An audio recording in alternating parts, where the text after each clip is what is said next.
Say what? Look. It's the new OGs.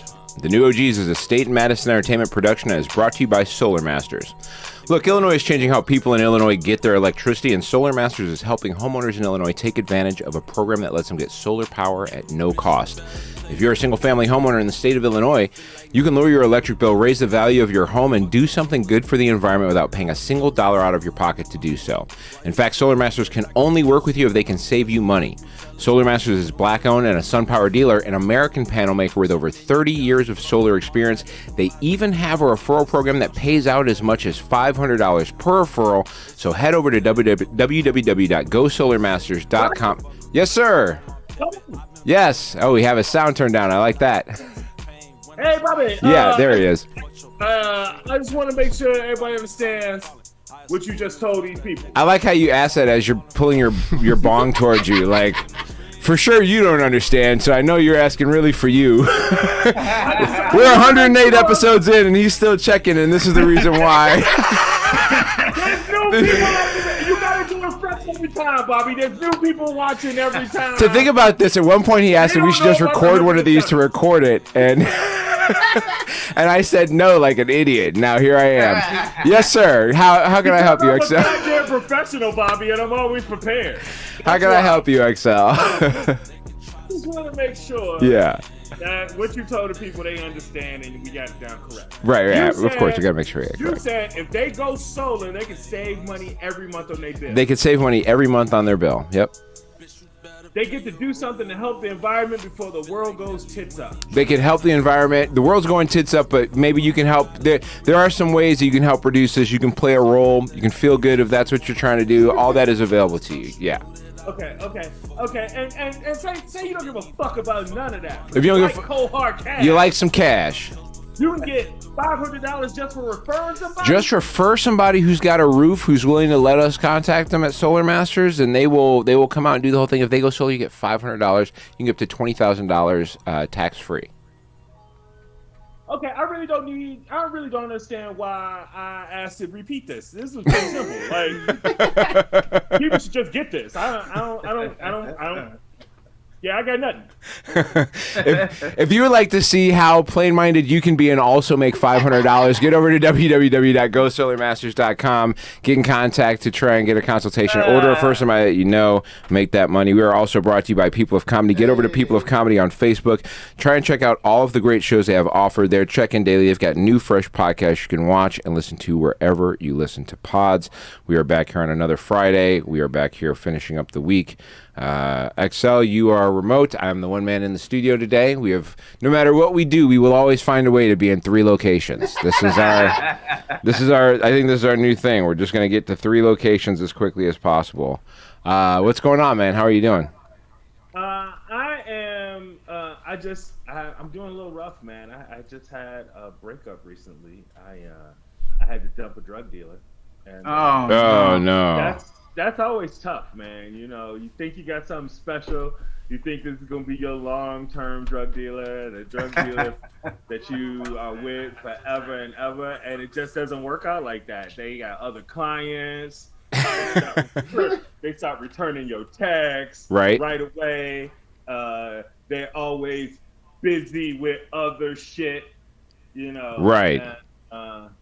It's like, are you even in the business or what, you know?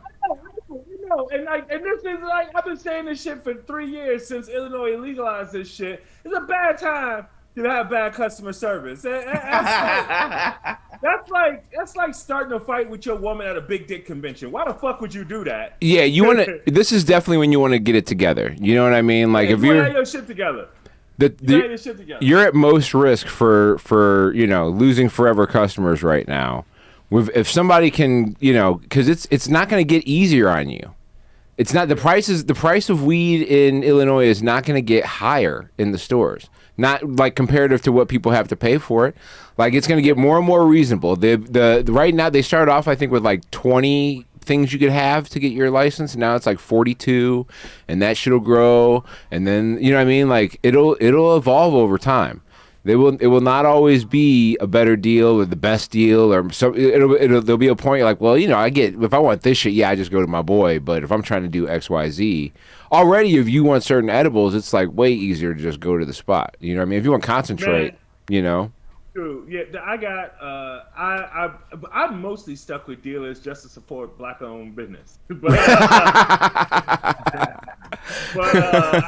because I mean, we don't know who owns like a lot of dispensaries, but I found a black-owned dispensary, and they're not much more. Like just like you were just saying, they are very close to reasonable to what I was paying with my guy already, and he's unreliable, and they're pretty reliable, right? And they have a bigger assortment, which is probably the biggest plus of it. So yeah, I mean, we had some good times. I don't begrudge him. I hope he's happy with his other customers. I was just ready to move on. Me and the bong. This is our bong. We got this at the same shop together. You and your dealer got at the same shop together. Me and my dealer. You shared this. Hey, it was like the third closest relationship in my life. Man, when you getting down with designer bongs and shit, that's next level love. Yeah, when you dive into that, you're definitely going deep. I feel dirty because I'm smoking somebody else's weed. But I'm moving on. Those times can be tough, man. I hope it's something that can work out for you. Okay, I realize how tough that can be. I've broken up with many a dealer over my lifetime for various reasons, and it's always rough when it's something that's so easily fixable. You know what I mean? Like when it's really just like being like it sucks. Like it's one thing where it's just like, well, out of the business, or like doing RICO charges, or whatever the case may be, right? But it's crazy when it's just like can't ever be in contact. Or murder. That's happened twice. Yeah, murder sometimes happens, like twice murdered or murdering. Sometimes either way. For anybody watching the show, not drug related either time. No. Murdered for other reasons, not drug related. Yeah. The drugs were not the problem. Yeah. So I mean, before you get any ideas, right? Murdered, yes. Drug related, no. Not by you. No. Over drug-related issues. You ain't gonna answer my call for a third time? No. Shit, it's Christmas in my house too, motherfucker. I need this shit. Oh my god. Rob, I for real. This is true story. I one time had a deal where I was calling somebody for some extracurriculars, and they were like, "Man, I'm at my daughter's birthday party," and the person I was calling on behalf of somebody else, and somebody else was like, "Ask her when that shit's done." Come on, man. Come on. A great birthday party, man. Yeah, you gotta let this dude finish off his birthday. I mean, for his kid. This nigga have a day, man. Let's let this nigga have a day. Oh my goodness, you don't get a day off at all. At the very least, you know what I mean? Rob, what's going on with you, brother? You're out in LA.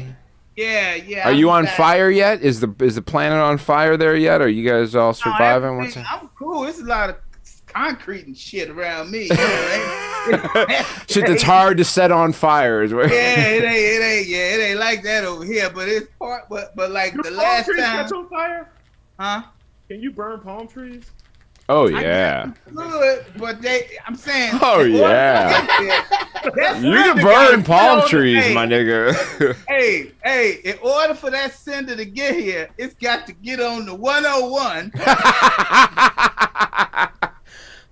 I have seen. Now I was living in Burbank when they had that fire up on, I don't know what that was, the 5 that jumped the expressway. They had a fire that jumped the expressway, which I was just like, I'm not comfortable with fire anymore. I wasn't comfortable already, but I'm definitely not. Like, fire, usually you get a head start. You know what I mean? It's like, oh, it's burning over there. Let's get the fuck out. But, like, you know what I mean? But, like, if the shit's... Because you're like, well, let's get to the other side of, like, this giant, major, multi-lane highway. That seems like a good idea. What fire would just go across multiple lanes of concrete highway? And the answer is any fire that decides it fucking wants to. You know, like, that's the LA shit right there. That's the LA shit. Trying to, like, you know, my agent said... I need to expand my expand my reach. Is that the Dixie fire that you got going on right there? Yeah, this is the one that jumped over. Oh yeah, 89. yeah. There, I mean, it's just. Yeah, but see, that's the thing. A lot of times when they jump over it, it's not like it's that much space. And even if it is a lot of space, it's in the middle of a hill or something. Yeah, the 405 is huge. To the other side of other shit to burn. It is Like, it is interested in kicking it. You know what I mean? Fire is an interesting deal. Like, I don't know, maybe I watched too much Backdraft as a kid, but the idea of fire is like, alive, man. That's what I'm saying. Like the idea of fire as being like an entity that is, although it is not a normal physical entity, is alive in that moment and is seeking seeking oxygen or is seeking to stay alive as part of its deal, is like a wild concept when you realize what it does in the world, which is crazy. So I don't think it has a conscious, like a thought, but fires definitely do act to survive. So I don't know what you do with that, but they definitely well, what you're supposed to do is put like on something that has thought. They move like something that has thought, though it doesn't. Yeah. This is what you do. You put on a mask, and you put on a mask that's made out of fireproof shit. Anyway, Rob, what's going on with you, man? What are you doing out in LA right now? Hey, man, I had an OG moment today. I listened to I had listened to Jermaine O'Neal. I watched the documentary, The Untold Malice at the Palace documentary. and I thought I didn't agree with you, X, on his energy. I did not. In addition to that, when I listened to the All the Smoke, you know what I mean? Because I have been hearing about it and I seen it on TV. That podcast is the shit. Man, I listened to them dudes, man. And when I got through listening to Old Boy, man, this dude was right in the moment. You know what I'm saying? Like, in the moment, I think he was correct. I mean, I'm saying, like, dude, we wouldn't even be in this shit if it wasn't for you. We were there, dude. With all you got to do, and even after all of that, now he says, I didn't understand what the man was going through. Now, a lot of us wouldn't have understood that, but that does not change the way I feel. You know what I mean? Right, I'm not mad at you, but dude, this is where we were. Well, also you're dealing with people who are this isn't just like your local insurance office. You know what I mean? Like, these guys aren't just trying to get to the $1 million cup at their local real estate location, right? Like, I mean, also imagine in those scenarios, right? Like, I remember working in mortgages at one point and losing a deal that was going to get me a bonus, and I ripped the motherfucking water cooler off the top of the water thing and carried that bitch outside, water pouring over me, and chucked it into the parking lot because I was going to miss a big fucking bonus because somebody fucked some shit up. Okay, so like, that was on that. Now, was I a Norandrostine down at the time? Yes, but that's besides the point. Was I 25 and full of rage? Yes, but you know what that means? You know what that means, Rob? Sign the fucking contract. When they say sign the contracts, so Bobby don't lose his shit. But okay. You know what I mean? But I mean, here's my thing though. Like, that was a small mortgage office. You know what I mean? And I'm 25. These guys are largely not far from those ages, right? And like, this motherfucker doesn't want to take the first couple months off so he can go work on his music career. And I'll come back later. I'm just not interested in starting the season with everybody else who's coming here to work and earn their $1 million+ as black people from the fucking hood, that we have gotten this opportunity to even do this shit in the first place. Now that I'm here, I'm going to fuck off on this rap career that I would have not had if I didn't put in all this work for these people to get to this part, right? Now I got people who are relying on me, and I'm going to do my own shit. Now, there is whatever the mental situation he is that made him feel like that was an okay thing to do at the time or led him that way. I get that. But also, from Jermaine O'Neal's perspective, who does not have any of those issues, who is all in on this whole idea of team concept, he has also the right to be like, hey man, that is fucked up and you cost us what is the utmost pinnacle in our thing, which is like at a whole different scale than my mortgage office. I don't disagree that they had the right to feel that in 2004 and 2005. Right. I say today in 2021, when this gets released, right, I feel like there should have been more on the back end about mental health and how we didn't understand that shit. Some healing. Obviously now, obviously, because at the end of that interview, it felt like none of them still fuck with Ron Artest. Well, here's the thing. I have. when it was taped, though. Well, here's the thing, Okay, too, though. Here's the thing, though. They did. I think the way that Jermaine O'Neal showed his compassion for Ron Artest is by allowing the interviews in which Ron Artest copped to the fact that, like, he felt responsible for it. I think in Jermaine O'Neal's eyes, that may be the best he's got for Homeboy right now. And that has to be okay too, right? Like Jermaine O'Neal, he has a right to have his emotions.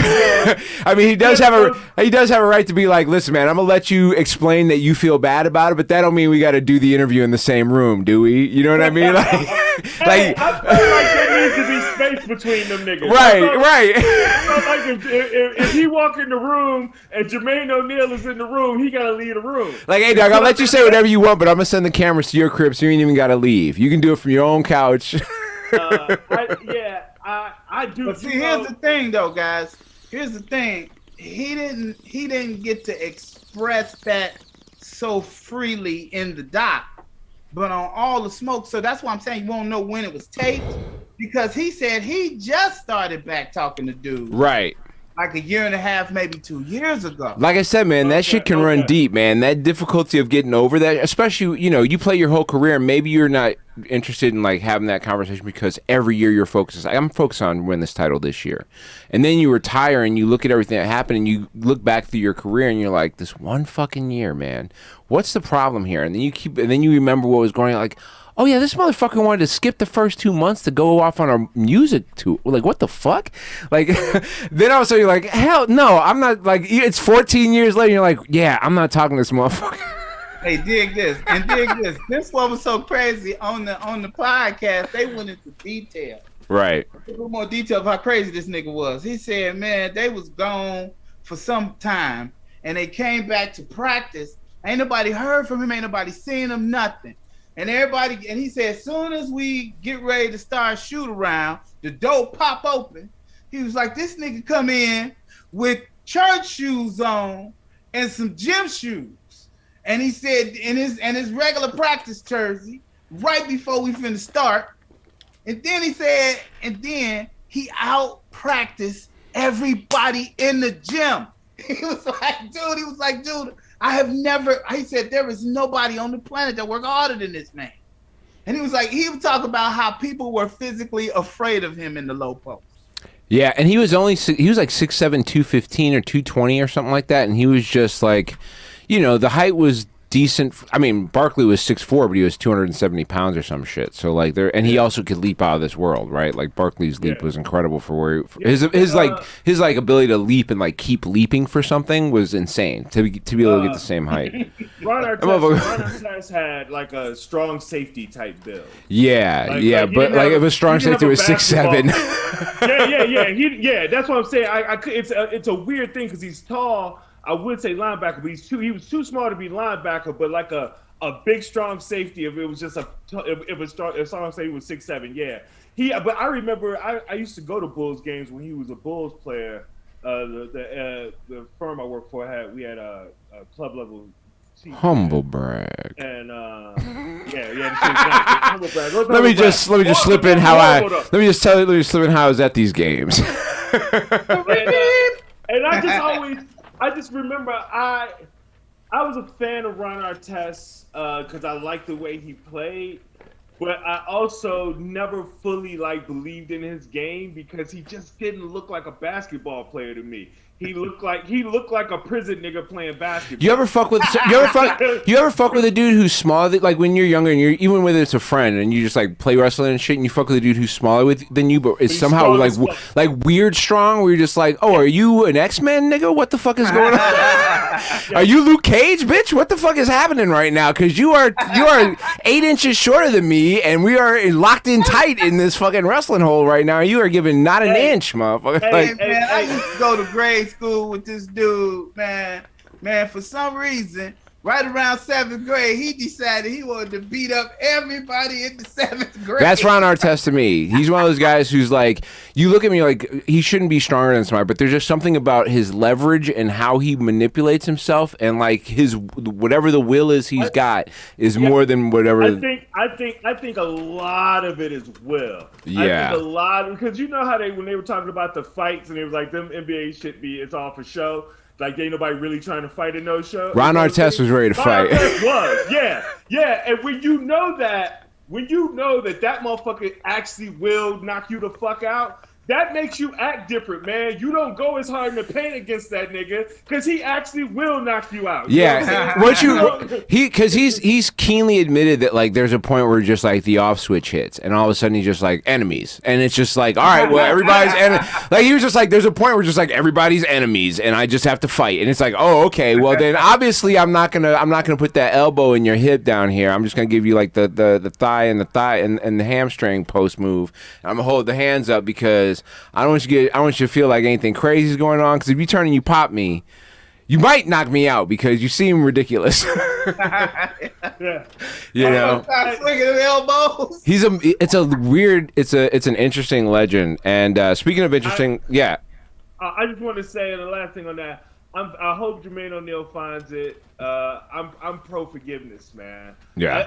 I'm pro forgiveness for no other reason then hate the motherfucker don't ever do you no good. Like there's never a win that hate gets you. Well, I think you might have joy in their demise, but you can still have joy in their demise and let go of the hate. Yeah, like, I think time heals. I think time heals overall in the end. And one of the things that we have not had enough time to heal from is the passing of Chadwick Boseman. We saw the latest What If episode came out on Disney. It's animated. It's the last voice appearance from Chadwick Boseman. Not true. It's not the last. He has three more. Voice They're what ifs though, right? What ifs. Okay, he appears in three more what ifs. Okay, so as Star-Lord. I mean, you know, I'm somebody who's still struggling over like it's one of those weird things where just like some people's deaths, whether you know them or not, are just weirder to you than others, and that one was a real hard one for me. Like it's one that like I mean it was just one of those because Kobe. Yeah, I just well, and I think part of that is the immediacy of that, right? Like it was nothing, and then all of a sudden there was this instant like smack in the face of it happening. These weren't old guys; these were guys who were 40s. You know what I mean? Yeah. It's one thing if even when you think about like a Prince dying, he was old. He was older by then. He was a guy who was in the. Even though Prince dying was a shock, there was like an incident that happened right before he died that everybody thought he died. Yeah. And it was like maybe 2 weeks before he actually died. So like when he died, everybody was like, "Oh damn, I guess he was sicker than we thought." After the first incident or whatever. I think it was. I know people still having problems with the Prince death, but yes. I think when it happened, it was kind of like shit, it was fucked up. Right. Whereas both Chadwick Boseman and Kobe were. Well, there's also an etherealness to Prince where it's just like, well, this dude's in a mysterious shit. Who the fuck knows what the fuck could be going on? Of course, dude could magically die one day. He's a weird elfish man. Who the fuck, man? Like, is he of this earth? We're not really sure. He has parents, not sure. But we don't really trust it, right? So, like, did he die or did he ascend? Nobody knows, right? So that's what we're dealing with. But with Chadwick Boseman, this nigga was just making movies. Like the shit was just out. He wasn't, and I think also the issue is like it wasn't like he was in some weird car accident or something like that. No, this nigga had cancer for a minute. You know what I mean? He'd been having cancer he'd made whole goddamn movies with cancer, and everybody was just like, we had no idea. This dude was ridiculous with what he had put out, and I thought, and I was a huge. The biggest portion of his fame, right? The biggest portion of his fame, he was fighting cancer the whole time, which makes him even more. Legendary. Regal is the right word, but the way he carried. Could you imagine him as a fully healthy guy? He cared for so many other people in a time when it would have been perfectly fine for him to be selfish. Just the performance he was able to put together at times when he was probably sick or dealing with that or struggling with it, or even just having it in his head. He was still doing commencement speeches and shit. Man, when I saw him in Ma Rainey's, man.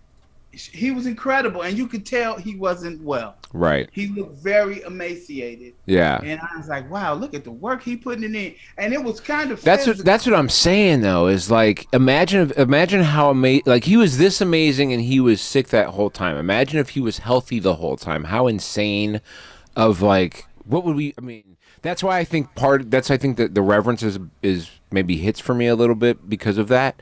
But anyway, he's in this episode of What If. It's where he takes the place of Peter Quill as Star-Lord.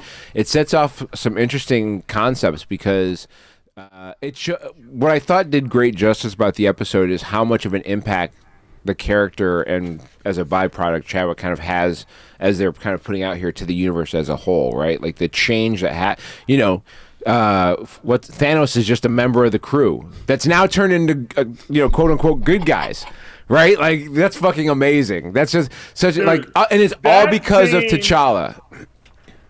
That scene, I watched that with my kid and we both audibly gasped. Right.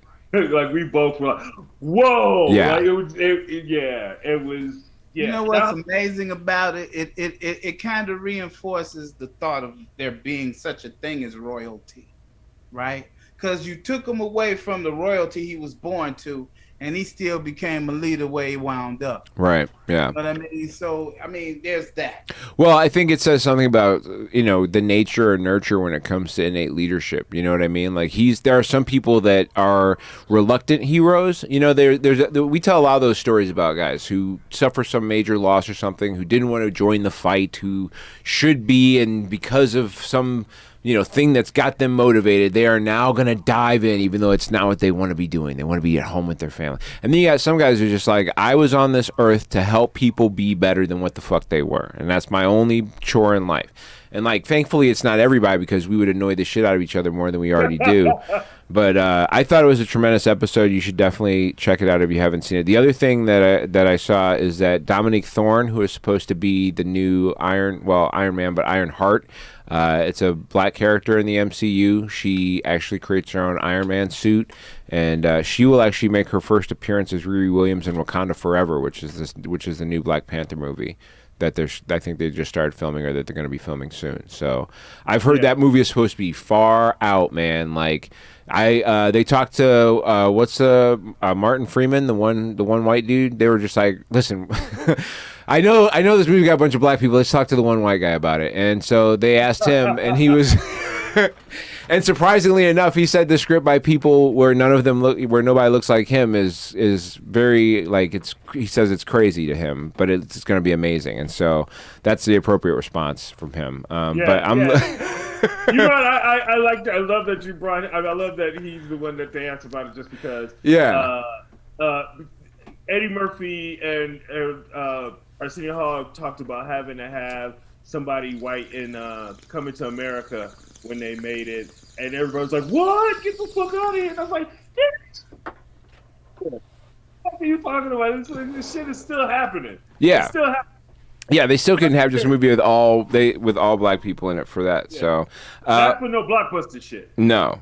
But I'm interested. That movie's going to be amazing, partially because, even at the end of What If, as it's getting to the end and he's back home again, and also What If is obviously the story and Guardians of the Galaxy as a byproduct is a story about fatherhood, right, and the connection of father and son, and also how a son has to kind of figure some shit out on their own.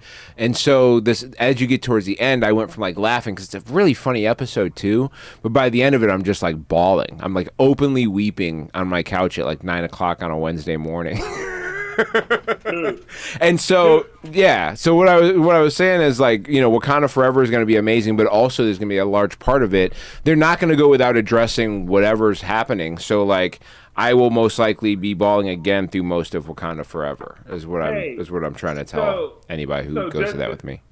This has nothing to go on. I have nothing going on. No inside information, obviously, but they kind of hinted at Peter Quill being a villain at the end of that What If, and I wonder if it has anything to do with everybody. There's the meme from Endgame of this whole thing wouldn't have had to happen if this motherfucker didn't mess up the Peter Quill is going to be involved with fucking it all up one way or another, right?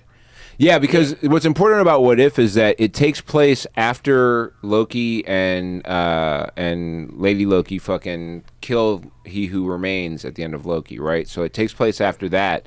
And so because what happens is when they do that, the timeline is branching everywhere. Also, the very opening of Loki starts with the song that plays when Steve goes to meet Peggy at the end of Endgame, which would suggest that the reason why that timeline is allowed to exist is because it's happening at the same time that the timeline branches off at the end of Loki. Dude, that thing you sent us. Their timing of things, like it is set up. They have decided they've had enough time now that they can set some of this stuff up where the timelines of where things are supposed to happen are set up in this magical way, which is going to make Eternals amazing. They had the last trailer for Eternals, which is a movie about a race of people who have been on Earth for thousands of years, but have just let us keep killing each other despite having superpowers, which is. No. We're just here to hang out, man. We just gotta stop these one group of people, but y'all just can maul each other to death and sometimes kill us when we come back to life later. Just knock yourselves out, man. Whatever you gotta do. And then they just chill, I guess, until for some reason something's gonna get them excited to start doing some shit now, right? Yeah, apparently there's one thing that, like, if this thing attacks, y'all can't. The deviants. The deviants are the one thing. So unless I guess the deviants are coming back, which is like. What a weak reason to get involved. All I know is, I posted this the other day, all I know is they better not ask humans for any fucking help, okay? Y'all been around all this time.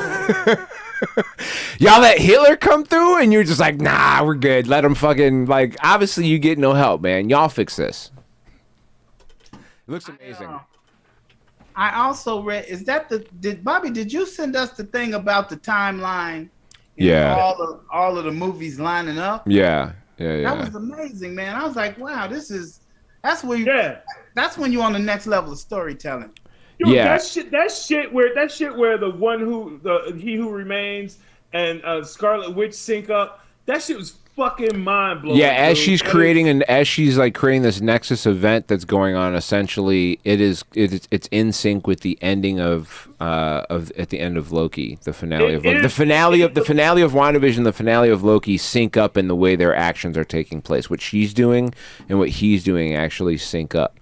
It's a pretty crazy move. And it's like, the actions are just close and the actions are parallel enough that there's no way that they didn't like look at that and go, here's the movement I want you to make with your hands. Well, if you think about, without giving the full spoiler away, if you think about what he's saying in that moment, yes, and what's happening, it fits perfectly. It's definitely intent, because that thing is the thing that made it so heated, Yeah, it is. I mean, it's too on the nose for it to be anything other than a planned thing. Like I don't trust coincidence that much.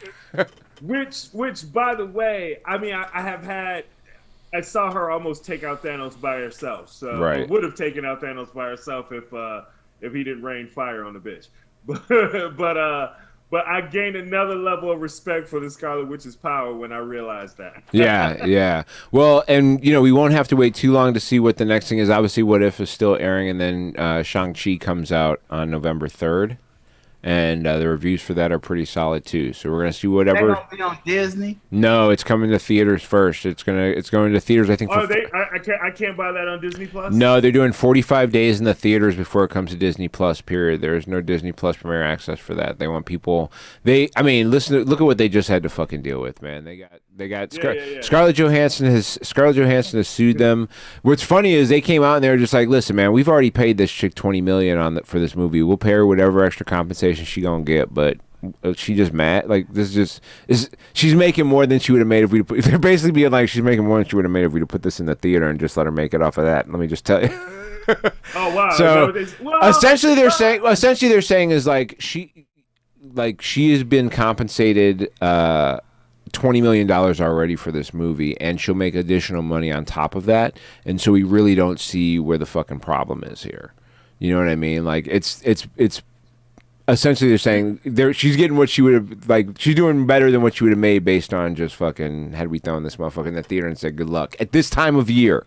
Like, if you want to throw in the theater right now and see what's up? Like, this is... So, B, yeah. I don't think Scarlett Johansson's beef really has to do... I know the money concept, that's why you sue somebody. Right. But I think she was going to try to lean into being a woman leading a billion-dollar fucking film franchise, and her attorney's arguments are kind of like they would have made they're implying that the only reason why this movie didn't do better was because they did the Disney Plus thing, But Disney's numbers on that Disney Plus shit will not back that up. Because Exactly. they did baller numbers on that shit. There's no way. Well, the other thing is like they right after she had her lawsuit, there was all these rumors that like what's her face from Cruella de Vil was looking at potentially suing also because they released her shit on Disney Premiere. So from what I understand, it was a matter of you get a percentage of what's in theaters. Right. Yeah. But not what's you're streaming. Well, I don't know what her actual specific deal was. Are different. Streaming numbers for some reason. Hollywood has what I'm trying to say. Fucking artists on streaming from day one. But motherfuckers are starting to fight back with that. Yeah. And so that's her beef. It ain't got shit to do. That's like you make a deal with somebody and they tell you, look, you already made enough money. We're going to make the rest of it. No, that's not how it works. Right. The wording of this, because they always hold us to the rules. Right. So you should hold them to the rules. They the billionaires, trillionaires, or whatever. I'm just a dude that's done made my last. Yeah, and that's her argument. That's her argument is that she was guaranteed a theatrical release, and so her argument, I think, has a lot more to deal with protecting the artist's rights to holding the standard of what is guaranteed in their contract. And I am definitely in favor of I totally get that idea, right? Like the minute you break on this thing in your contract, what else are they gonna break? Hey man, you got to protect yourself in those situations. I absolutely understand that. I think it'll end up as a settlement somewhere. Because, for sure. You know what I mean? That will lead to some future. Obviously, what the end game of this is going to be, there's going to be some real different rules as to how releases work in times of pandemics or whatever futures we have going on. Because obviously, climate change isn't going to stop. This dude's trying to bomb the Capitol now. This dude parked a truck outside. This guy. Here's what I will say about this dude who wanted to bomb the Capitol. He did all the shit. He was like, he had every fucking one of the memes. He did the dude's got 3 names. What's his name? Floyd Ray Rosberry or some shit. This guy, and it's great names. He's got a perfect fucking name for it. He's from North Carolina. He's from the South. Check. He had a bomb check. He's at the Capitol. Check. He's got all that shit going on. Right? Like, did he have a picture of Jodie Foster by any chance? He didn't have a Jodie Foster picture, but of course he believed the election was stolen, so he got that part checked. No manifesto, but he was live streaming, which it's the same points. You get the same points. He's given the manifesto live. Also angry because he lost health care, which is like, does he have mental health issues? Check. You got to get that one too. So he's got all the Republican, MAGA, election stolen, conspiracy guy, probably real mental health issues, but probably has been told that universal health care is socialism. So he's got everything. This guy's the perfect guy for exactly what happened, which is within 24 hours, nobody gives a fuck. Hey man, he is actually a white nigger. All right. Oh God! I like that James is. Here's the great about being back in the studio is if we weren't in the studio, that is muted, but thankfully my mic picked that one up. I love that. Oh shit! I thought James. All right. All right. Hey, what? Tell me the difference. Oh shit! They don't care if you keep breathing. Oh They man! don't give a damn about you. That was hilarious. Rob, And you pulled up. I love that. To get a man back in office that will never be back in office. Dude, I don't even know what he was wanting. Like, that's the thing is, like, there was no clear thing about what it was he actually wanted. To go to jail. I mean, at the end, that's what he wanted to do. It turns out, and so he will be out of what's crazy is after like a few thousand people try and storm the Capitol, what's one dude who shows up with a bomb? You know what I mean? Like at that point, just like, one guy? What the fuck? This is not even, you guys aren't even hot anymore. You guys are, Tumblr now. Oh, hold on. I found the motive right here. It says in the last line of his manifesto, I just wanted Toby Jones to call me the N-word. Game over. Success. Oh my God, we let the terrorists win. We've negotiated with terrorists. Holy shit, we've done it. Somebody else who seemed to want to negotiate with him was Mo Brooks, who's a representative from Alabama. He seemed to have some sympathy for the terrorist, which was a weird thing.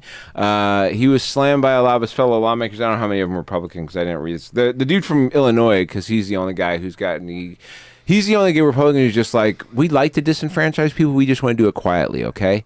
Adam Kinzinger is like, you know. The district next to mine. But Kinzinger's a guy who I think you at least, to bend on at least a couple of things, he at least seems ready to talk about some shit. He's not insane. You know what I mean? Like, yeah, fair enough. Like he's of the guys who you'd have to fucking deal with over there. I want to deal with him before I want to deal with any of the rest of them. That fucking was really about the area that he represents. I mean, I feel like I wish it's west of me, and west of me is where all the racism lives. My difficulty with guys like him is I'm like, man, you sound like you're so actually smart and intelligent, and like my difficulty is like, if you're that intelligent, how come you can't go the rest of the way? Man, you know what I mean? Like, we didn't get you the rest of the way, dog. You gotta finish that off. This shit is so performative.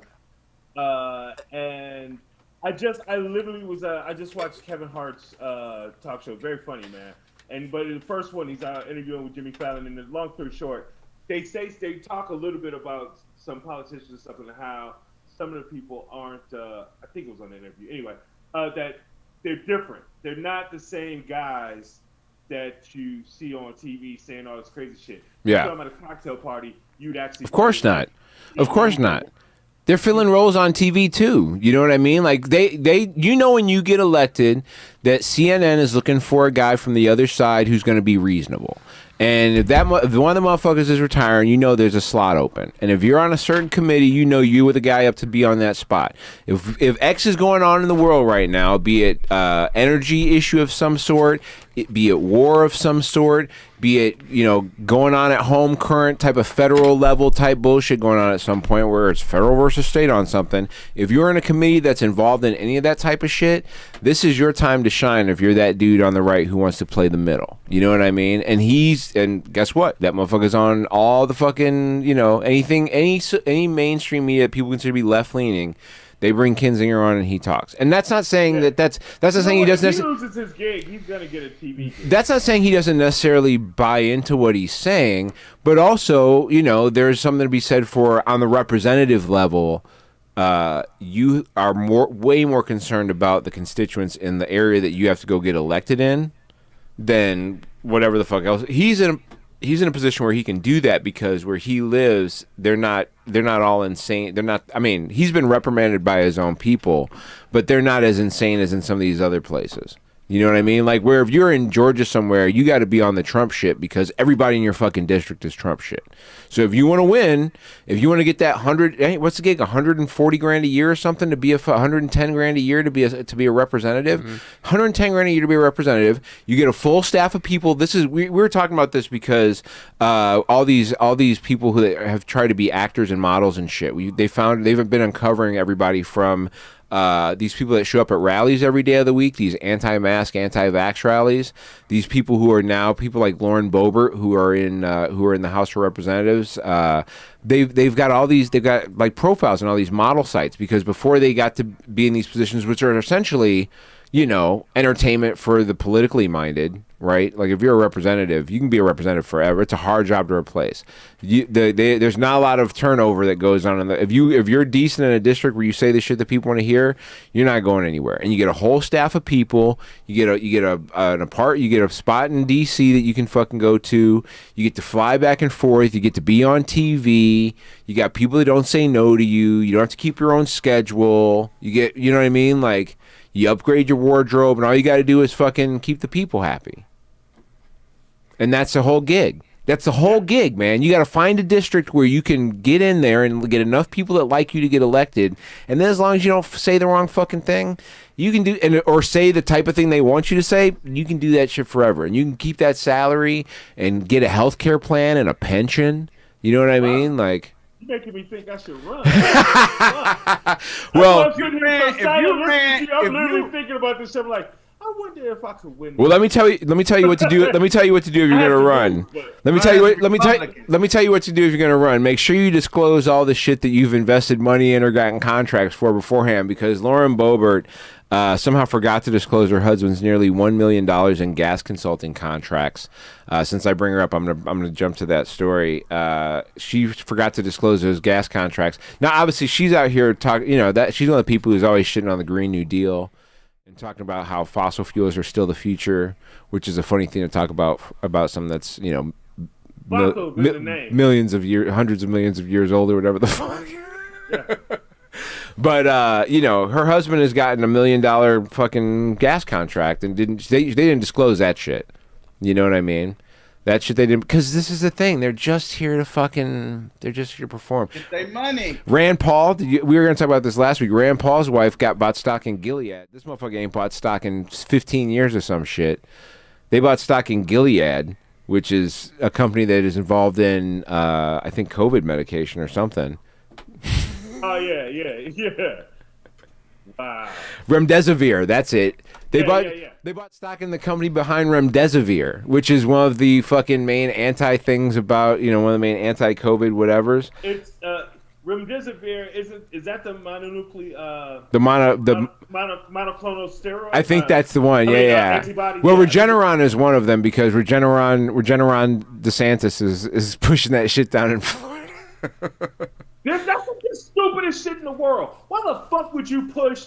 Hey, we got this shit if you get it. That you just come in woo woo. Because just say get the vaccine. Because they can keep a partisan lineup if they do that. See, they can do this move where it's like the vaccine is the Democrat thing. Being strong enough and knowing that there's Regeneron for you if something does happen to you is the strong Republican. You're going to let them put that thing. That's their whole. You know what they're going to do? They're going to fuck around and create a situation where they run out of Regeneron. It's their whole game plan. Well, Governor Abbott has COVID now in Texas. The dude who has been not doing no mask mandates, going to fucking take money away if you do mask mandates. He's got COVID now, and they immediately put him on the monoclonal shit, the Regeneron, which is crazy because. Do you think anybody else in Texas is getting fucking Regeneron? That isn't a billionaire? He's already gotten 3 shots too. Yeah. Because he's and I don't want to sound ableist, but he's in a wheelchair, and so I think there's a connection that his immunity may be compromised. I got a 3rd shot 2 days ago. Yeah. Oh yeah. Yeah. Yeah, well, they're saying that's what they're saying is that booster shots are going to start. They're going to start doing booster shots for the wider public in September, I think, which is literally next month. So, mine's not up until December, and mine will be December. Of course, I'll do it. Like whatever, man. If it was every year you had to get a booster shot from now, it's like that's the flu. That's the flu shot. It's the same fucking. I think we got our shots like a day apart. Yeah, we got our seconds a day apart. It's whatever, man. I'm fine. Nothing has happened. I've had no issues. I'm in better shape than I've been in a decade. I feel fine about it. There's no issues to it. Go get a fucking shot. But the third one is with the chip. The third one to get the chip. Yeah, they come out with a big needle for the third one. One thing that they're telling you not to do is not to take this. They've got some. What's this shit called? Inverticon. Sounds like ivermectin. It's a treatment It's a treatment intended for animals. It's an anti-parasitic drug. These idiots. See, this is the problem. This is why this is an issue, is because first of all, you have these people that tell you they won't trust the government, but they'll trust the FDA, which is the government. Secondly, they'll tell you they won't take the vaccine because they don't trust what's in it, but they'll take a drug that's for animals, an anti-parasitic drug for animals. So much so that the FDA has to put out a warning being like, hey, don't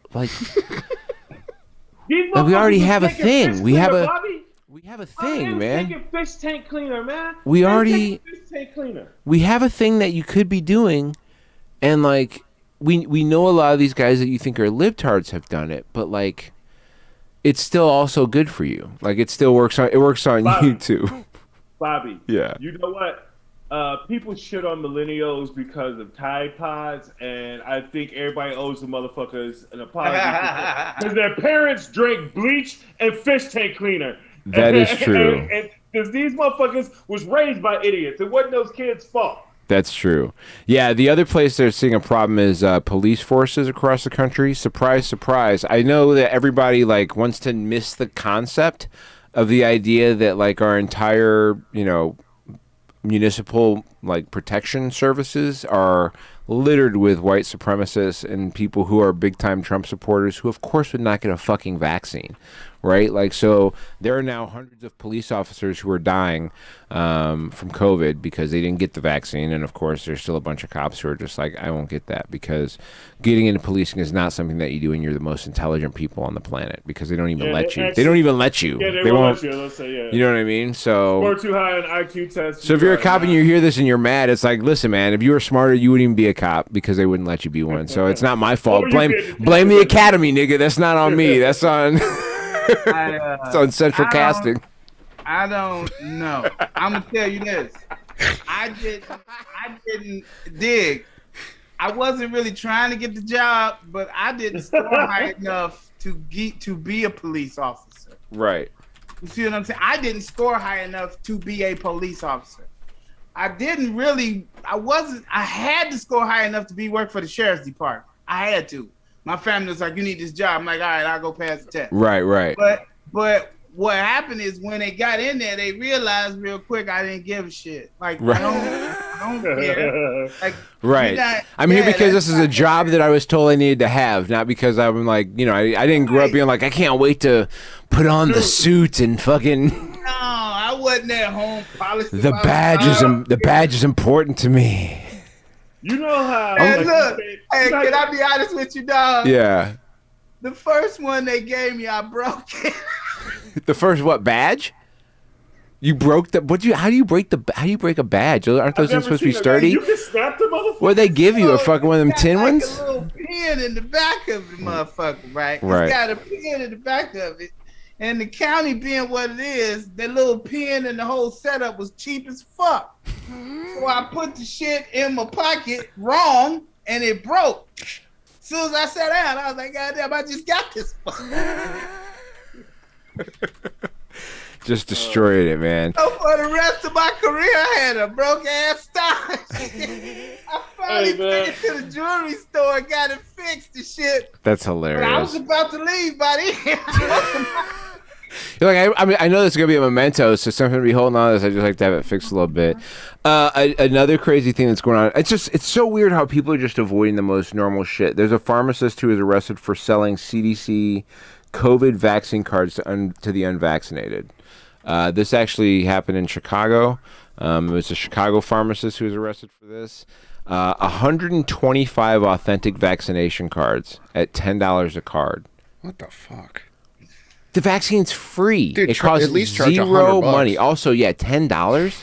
This guy didn't make enough money for how much time he's going to do in jail. This is certainly not worth it. This guy could probably get decades in prison for this. This is because this is like, it's a federal law that he's breaking, and he's a pharmacist. He's licensed to like not be doing shit like this. Definitely can't ever do that shit again. Ain't never gonna be a pharmacist again, dude. I can't. Well, obviously you're not gonna say who, but early on, around the time that we got our second shots, somebody said to me that they will get a fake card, and this when the shit was like the vaccine was you still had to wait to get an appointment to get the vaccine at this time, and I was like, these motherfuckers already got fake cards. I don't know I can't even remember what the fucking card looked like at that point. It's crazy, man. And people already have fake cards. Like, that shit's insane. People are trying to do even crazier fake shit. A Norwegian court sentenced a man to prison after he tried to smuggle 88 pounds of meth disguised as a shipment from BioNTech, which makes vaccines.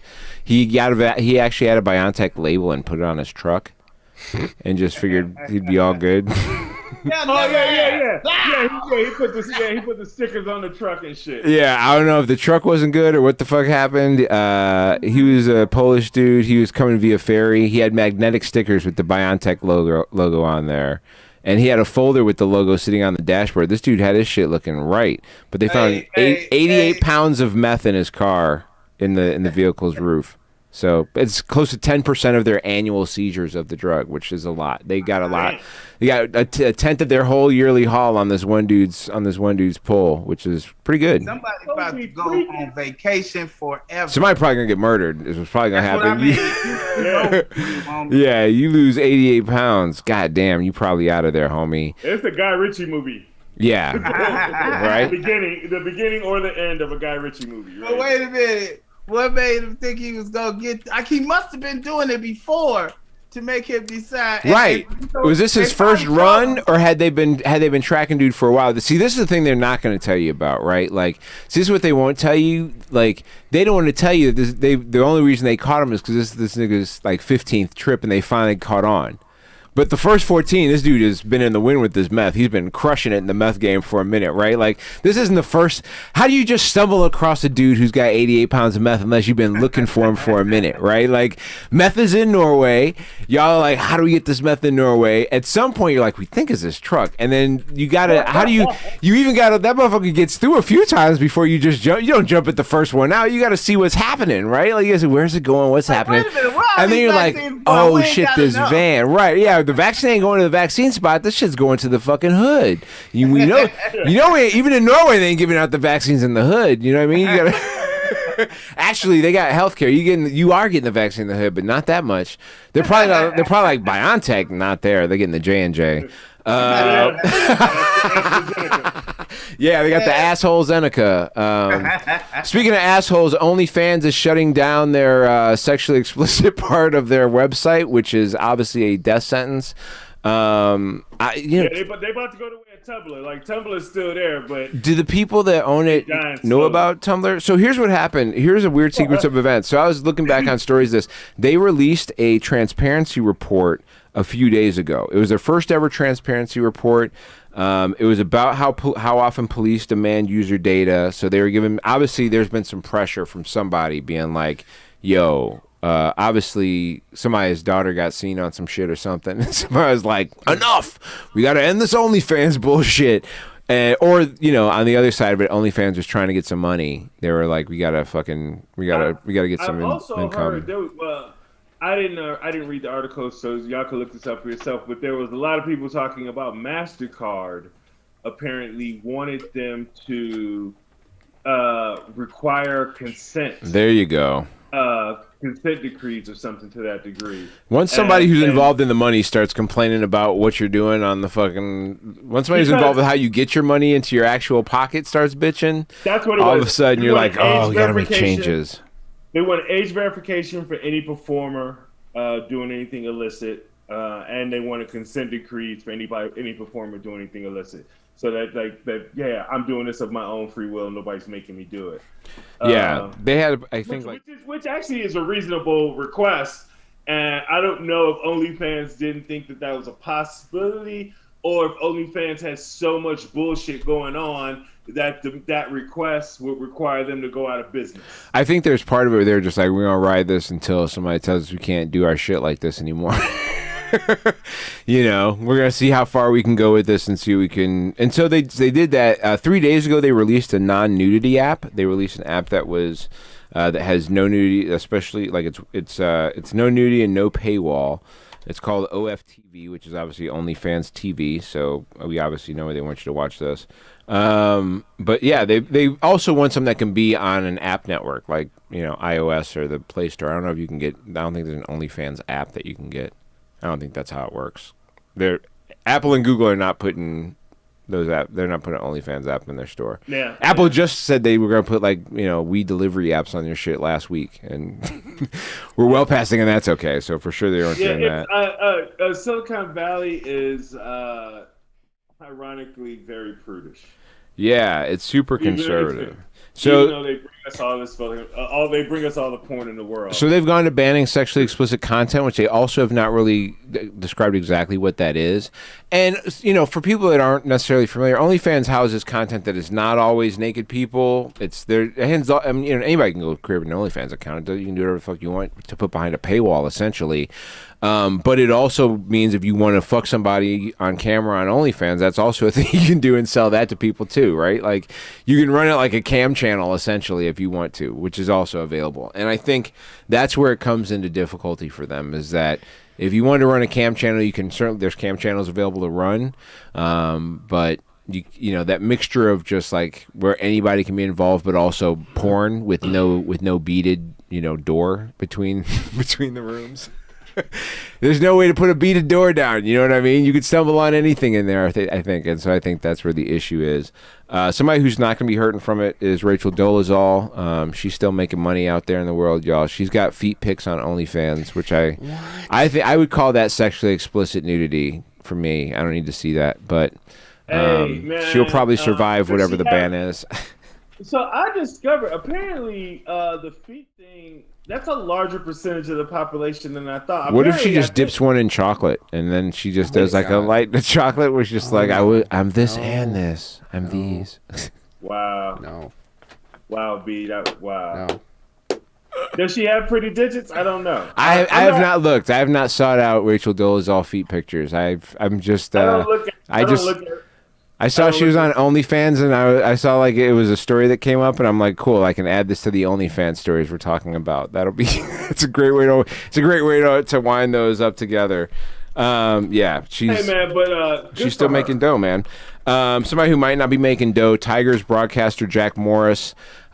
He was broadcasting for a baseball game the other night where the Tigers were playing the Angels, and Shohei Ohtani was coming up to the plate. And the main broadcast guy asked him, how should we pitch him? And he said, be very, very careful, but he said it with an Asian accent. Oh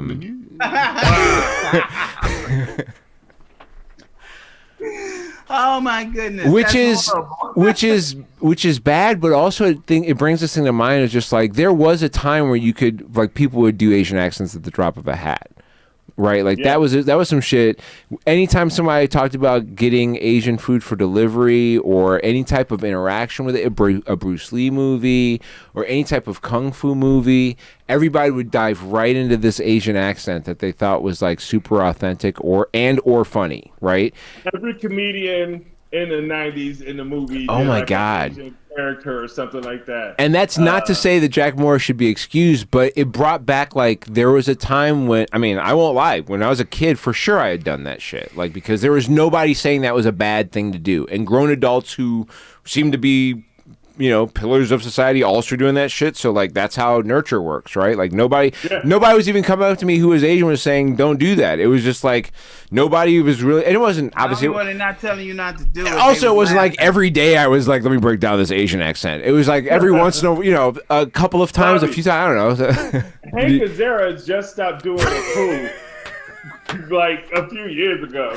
So I'm probably cool with it. So what I'm saying is though, like it brought back this thing of like, oh yeah, there's a point where also in my head I had to remember like that's obviously not okay anymore, right? Like, and so I think Jack Morris had one of those moments where he did it, and it's because right after that, it was super quiet right after he did it, and then they tried to just kind of move on from there, and then like, oh, that makes it worse. And then he did it, he realized I just fucked up my career, and they kind of rolled on, and then a few innings later, Shohei Ohtani came up again, and he apologized. You know, it's like obviously, like I made a mistake. That was not something I wanted to do. I have utmost respect for him, the community. He made, you know. That motherfucker said starting his check. He just saw his check start to decrease. Man, Shohei Ohtani, the amount of fans he probably has. I mean, what he brings to the game, right? What Shohei Ohtani, who is a Japanese-born player, just so if you're not a baseball fan, like somebody who can both be a starting pitcher as a major league player and also hit home runs on a regular, it's not a real thing. Not just a starting. This motherfucker is he's good. Movie. He's a very good pitcher and an amazing hitter. I'm pretty sure he's leading the league in home runs. He is. Yeah, he's the league. He has more home runs than anybody in the league, which is the hardest thing to do as a hitter. He's Babe Ruth if they didn't make Babe Ruth stop pitching, right? Like like Babe Ruth, and he's a good pitcher too. He's not the best in the league, but he's up near the top in a bunch of the categories. He's part of the reason why they've got any wins at all, both offensively. He's with everything you'd want to package, and he's a super nice guy. And here's how I know he's a nice guy. They asked him about it. He goes, yeah, I saw the video. He goes, I'm not, it's okay. He goes, it's okay. It's all right, guys. It's okay. The Tigers still suspended Jack Morris indefinitely. So who knows? Hopefully, hopefully Shohei is kind enough that he will call upon the Tigers and go, look, man, will y'all just let this dude, let this man work? He's Fuck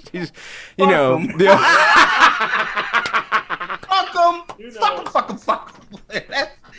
But here's the thing, though.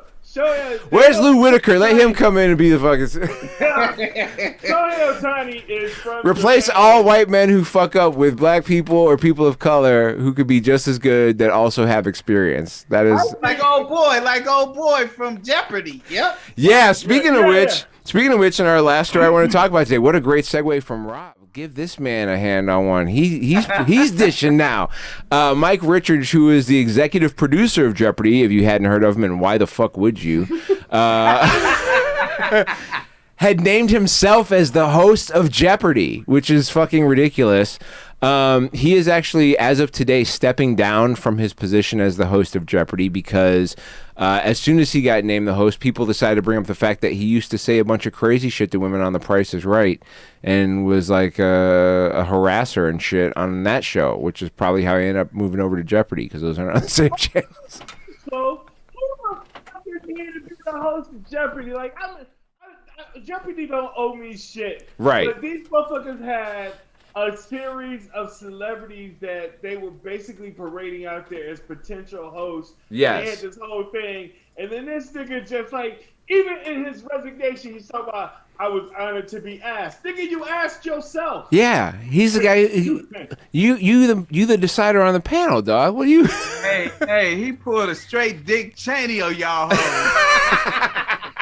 We'll figure out who's gonna be the next vice president. Fuck it, it's me.